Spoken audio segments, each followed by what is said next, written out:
હું રે ભલો ભલું મારું રે નામ, વાઘસર નામ જુનાગઢ મારું ગામ, વનમોજી મત વાળો હું શિક્ષક ઇંગ્લિશ વાળો, મનમોજી મત વાળો હું શિક્ષક ઇંગ્લિશ વાળો. કેમ છો બધા મજામાં છોકરાઓ? મોજમાં જ હોય ને? તું પણ મોજ કરી લે ઘાયલ, હું પણ મોજ કરું છું. બીજે ક્યાંય નહીં, ભીતર ખોજ કરી લે ઘાયલ, ભીતર ખોજ કરી લે. આપણે હવે સાયન્સ એક્ઝામ ઓરિએન્ટેડ સિરીઝ શરૂ કરવાની છે. દરરોજ એક એક સરસ મજાનો ટોપિક આપતા જવું અને સાયન્સના કેવી રીતે માર્ક મળે ને એ આપણે બહુ જોવાનું છે. ચાલો જોઈએ. એમાં આજે આપણું પહેલો ટોપિક એટલે કે ટુ બી. હું ટુ બી.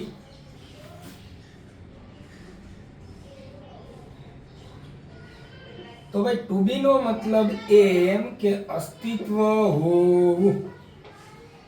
શું થાય તો કે અસ્તિત્વ હોવું.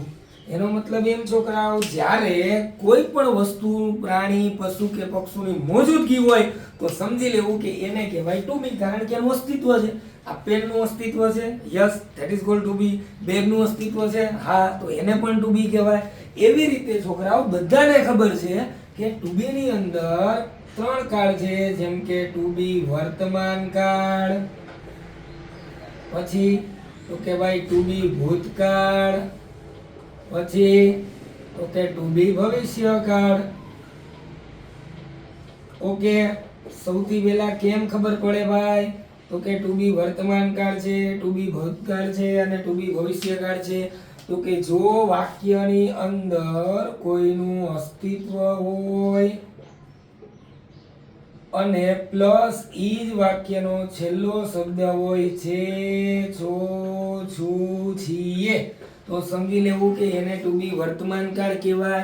એવી જ રીતે વાક્યની અંદર છોકરાઓ અસ્તિત્વ હોય પ્લસ ઈ જ વાક્યનો છેલ્લો શબ્દ તા, તી, તો, તું હોય તો એને કહેવાય ટુ બી ભૂતકાળ. એવી જ રીતે વાક્યની અંદર અસ્તિત્વ હોય, અસ્તિત્વ એટલે કે મોજૂદગી, પ્લસ ઈ જ વાક્યનો છેલ્લો શબ્દ સે, સો, સુ ને સિએ, તો સમજી લેવાનું કે એને કહેવાય ટુ બી ભવિષ્યકાળ. ચલો, આ ગુજરાતીની ઓળખ થાય તો કે ભાઈ કેમ ખબર પડે? તો કે તમારી સામે ગુજરાતીના કોઈ પણ વાક્ય આવે તો એને તમે આવી રીતે ઓળખી શકો. બીજું વાત, ચાલો અંગ્રેજીના રૂપ જોઈ લઈએ. કેના રૂપ? તો કે અંગ્રેજી રૂપ. ટુ બી વર્તમાન કાળના અંગ્રેજીના ત્રણ રૂપ છે, એમ, ઇઝ અને આર. એમ કોની જોડે આવે? આર. ઇઝ ક્યારે આવે? એકવચન. આર ક્યારે આવે? બહુવચન. ટુ બી ભૂતકાળના તો કે બે રૂપ છે, વોઝ અને વેર. વોઝ ક્યારે આવે ભાઈ? તો કે એકવચન. વેર ક્યારે આવે? તો કે બહુવચન. એવી જ રીતે ટુ બી ભવિષ્યકાળનું તો કે એક રૂપ છે, સમજીએ તો બે છે, શેલ બી, વિલ બી, પણ અત્યારે આપણે લેશું વિલ બી. ચલો, વિલ બી તો કે વિલ બી બધે આવે. બધેનો મતલબ એક વચન હોય તો બી ભલે અને બહુવચન હોય તો બી ભલે. ઓકે, હવે તમને 2-5 એક્ઝામ્પલ આપી દો એટલે તમને આઈડિયા આવી જાય. અને બીજી વસ્તુ, અંગ્રેજી ભાષામાં બે રૂલ્સ ખાસ મગજમાં નોંધી લેવા. શું? તો કે સૌથી પહેલા તમારી સામે કોઈ પણ વાક્ય આવે એ વાક્યનું ચેપ્ટર ઓળખો. બીજો પોઈન્ટ કે પહેલા પહેલો શબ્દ અને પછી પાછળથી. અંગ્રેજી કેમ કરવું? તો કે પહેલા પહેલો શબ્દ પછી પાછળથી. જેમ કે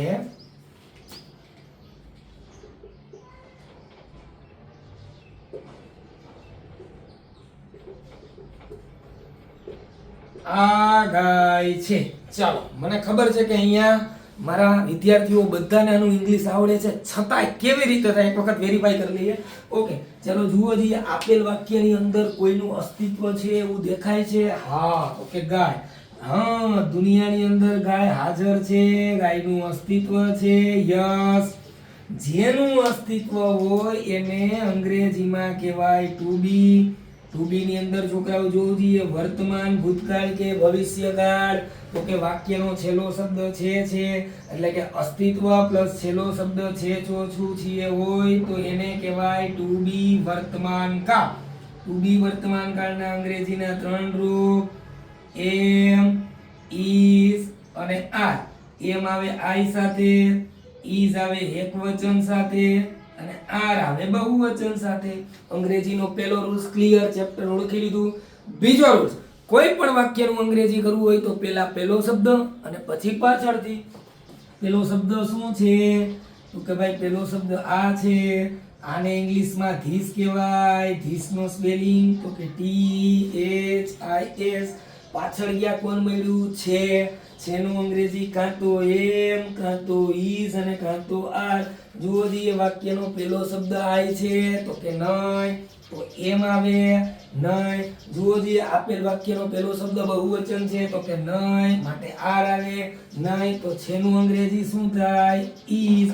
ત્યાંથી થોડાક આગળ આવો, કોણ મળ્યું? ગાય. ગાયને ઇંગ્લિશમાં કહેવાય કાઉ. આગળ આર્ટિકલ અને કાઉનો સ્પેલિંગ COW. વાક્ય પૂરું, છેલ્લે ફૂલ સ્ટોપ. કેમ વચાય? તો કે ધીસ ઇઝ અ કાઉ. ખબર પડી બાળકો? ચાલો વાક્સર તરફથી બધા બાળકોને ક્રાંતિકારી જય ભારત. Thank you. ગમે તો લાઈક કરજો, શેર કરજો.